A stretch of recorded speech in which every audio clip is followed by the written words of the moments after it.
Hello friends, welcome to my channel all is well Raji. நான் உங்களுடன் உங்கள் தோழி ராஜி. நம்ம 7 ஹெல்த்தி ஜூஸஸ் பார்க்க போகிறோம். அதில் ஃபஸ்ட்டு ஜூஸ் இன்றைக்கி பார்க்க போகிறோம். இந்த ரெசிபிலாம் நான் யூஸ்வலாக வீட்டில் ட்ரை பண்ணுறது. ரொம்ப டேஸ்ட்டாக இருக்கும், ரொம்ப ஹெல்த்தி. நீங்களும் உங்கள் வீட்டில் ட்ரை பண்ணணும்னு நினைக்கிறேன். வீடியோக்குள்ளே போகிறதுக்கு முன்னாடி இது வரைக்கும் என் சேனலை பார்க்காதவராக இருந்தால் ஒரு முறை விசிட் பண்ணி பாருங்கள். பிடிச்சிருந்தால் சப்ஸ்கிரைப் பண்ணுங்கள். கூடவே ஆல் அப்படிங்கிற பட்டனை ப்ரெஸ் பண்ண மறந்துடாதீங்க. அப்போனா தான் நான் வீடியோஸ் போடும்போது நோட்டிஃபிகேஷன் வந்து சேரும். இந்த தூதுவளையை நம்ம பச்சையாக சாப்பிட்டா ரொம்ப எஃபெக்டிவாக இருக்கும். அது ஒரு அருமையான ஐடியா தான் இந்த கீர் ரெசிபி. இந்த மாதிரி கீர் வடிவத்தில் சாப்பிடுங்களேன், ரொம்ப எஃபெக்டிவாக இருக்கும். ஏற்கனவே நம்மளுடைய சேனலில் தூதுவளை சூப்பு, தூதுவளை ரசம் எப்படி செய்யலாங்கிறதெல்லாம் பார்த்துருக்கோம். ஆனால் அதை விடலாம் இது ரொம்ப எஃபெக்டிவ். உங்களுக்கு சூப்பாகவோ ரசமாகவோ செய்யணும்னு ஆசைப்பட்டீங்கன்னா கீழே டிஸ்கிரிப்ஷனில் லிங்க் கொடுக்குறேன், அந்த மாதிரி செஞ்சு கொடுங்க.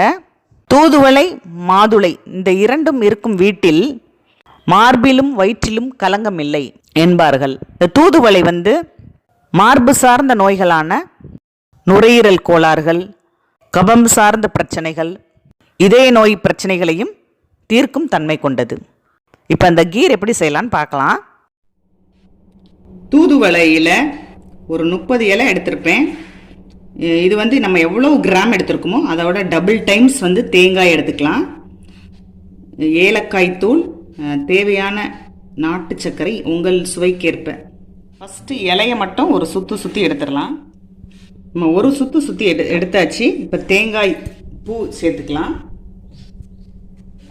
நாட்டு சர்க்கரை, ஏலக்காய் தூள், ஒரு 1/2 டம்ளர் தண்ணி ஊற்றி வலுவலுன்னு அரைச்சிக்கலாம். இப்போ அரைச்ச விழுதில் கொஞ்சம் தண்ணி சேர்த்து நம்ம வடிகட்டிக்க போகிறோம்.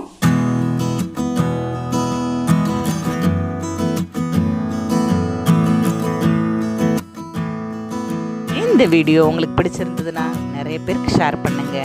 உணவே மருந்து, மருந்தே உணவு. வாழ்க வளமுடன்.